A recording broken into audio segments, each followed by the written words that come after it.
Hello and welcome back to Focus Atlanta. Thanks so much for continuing to watch. We're going to close out the show talking about our students.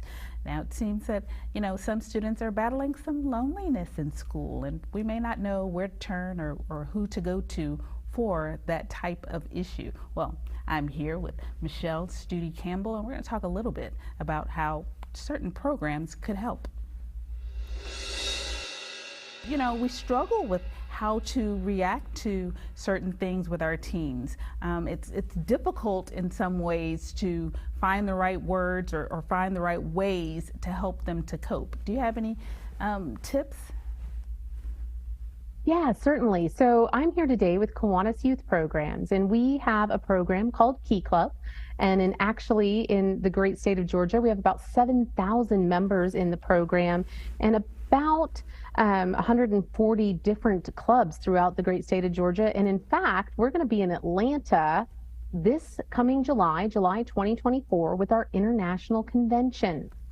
So Key Club has been around almost 100 years, and we focus on bringing students together to work in service to their communities. And it's a club typically based in high schools, but it can also be community-based in libraries or community centers.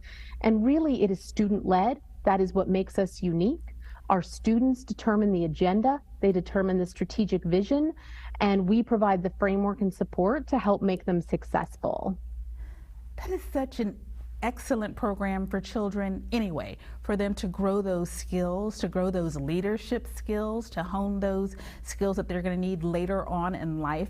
This is kind of where it begins for a lot of students. So for those kids who are feeling a little isolated at times, this could also be a way to bring them out. Yeah, absolutely. So we stumbled through the pandemic meeting online, but really Key Club is a program that's designed to be in person. And so our students traditionally meet weekly at school during lunch periods or before school or after school. It's kind of an enrichment program to schools and community organizations.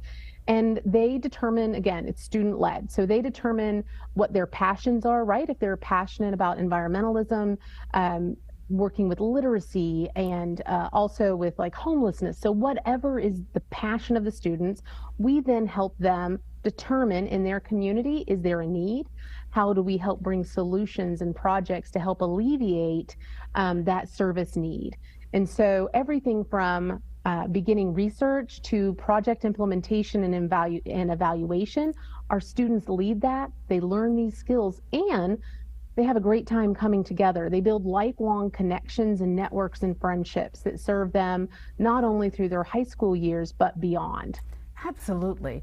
And, that's what most of us, we wonder how the kids are going to, get those skills, right? How are they going to develop those skills? It's programs like this that help them to develop into the young adults that we see thriving, post-college, in college and then post-college. I can't let you get out of here then without giving us a website where we can kind of tap into the resources and tap into what's going on. Again, since you mentioned it's happening right here in our great state of Georgia, how can we tap in and learn more?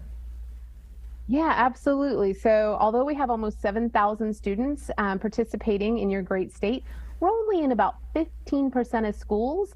So we would love everyone to go over to keyclub.org. Again, keyclub.org to learn more about the program and how we can help you bring Key Club to your local community so that all of our students have a program where they feel safe, where they feel welcomed and wanted, where they feel included, and where they know they're making an impact.